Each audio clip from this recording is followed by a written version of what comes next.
आङो एबार आं मुभिखौ मोनबा बानायबाय जेसेबां हानायखिनिखौ आं पाब्लिकफोरनिफ्राय आं सापर्ट मोनबोबाय थादों थिग बिदिनो जेब्लायबो अराय समबो आंखौ रायजो राजाफ्रा सापर्ट होलांबाय थागोन होननानै आं सानो आरो आं लुबैदों जेब्लायबो आंजों लोगोआव थाबाय थागोन रायजो राजाया आं बेखौनो खावलायनो सानो रायजो राजाखौ अब्लानो आङो माने जोंबो बे आरबि टीमआ आंनि आरबि टीम प्रडाक्शना माने जों जिरायनाय नङा आरो मेंनाय नङा बेबायदिनो आङो मिउजिक भिडिअखौथ' आं बानायलांबाय थाखादों माबाखौबो मुभिखौबो आङो बोसोराव खेबसे आं खालामगोन आरो नेक्स्ट बोसोराव आङो माने आं बेबायदि एक्सन मुभि बानायनाय नङा आं कमेडि मुभि बानायगोन आरो दा दिनैनि प्रिमियार श'आवहाय जोङो क'क्राझारनि डिसि मेमआ जोंना गावनि उसुबिदा मिटिं इम्परटेन्ट मिटिंनि थाखाय फैनो हायाखै दा मेम सासे फैनानै दङ सार्कोल अफिसार मेम दङ दा बिथांजोंबो नोंसोर रायज्लायनानै लानो हासिगोन आरो रायजो राजाफोरखौ आंनि गोसो गोरबोनिफ्राय आं बेबायदिनो आं सापर्ट मोनलांबाय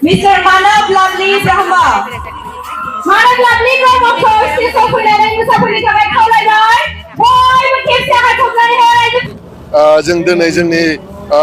खिथेर सावथुनखौ गिबि खेबनि थाखाय बेखेवनाय जादों आरो बेखौ जों दिनै रामफलबिलाव थानाय आरएनबि मेमरियेल फिल्डआव लानाय जादों बे सावथुनखौ जोङो 2021 मायथाइयाव जागायजेनदोंमोन आरो गेजेराव जोङो बिदिनो कर'ना लकडाउन बेनि थाखाय दोनथ'नाय जादोंमोन नाथाय दिनै मोजां सान नायनानै बे सावथुनखौ रिलिज होनाय जाबाय आरो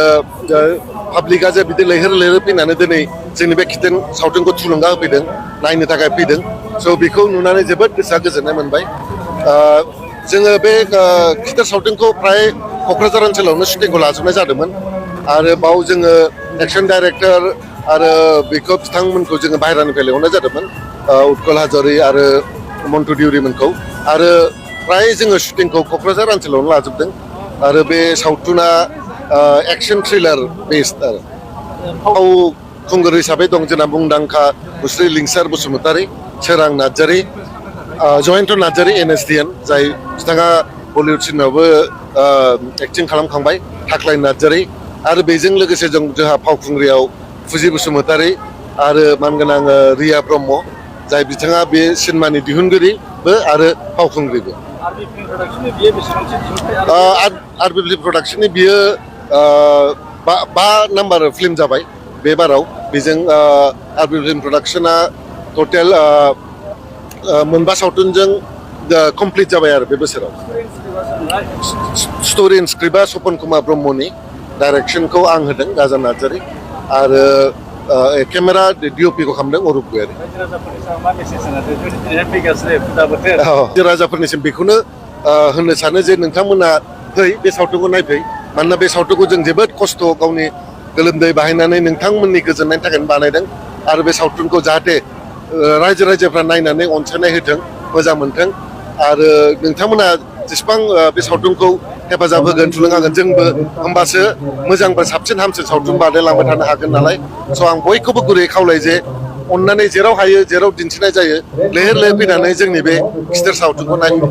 इनकारेजमेन्टआथ' बेनो जे रायजो राजाफ्रा फैनानै जेला सावथुनखौ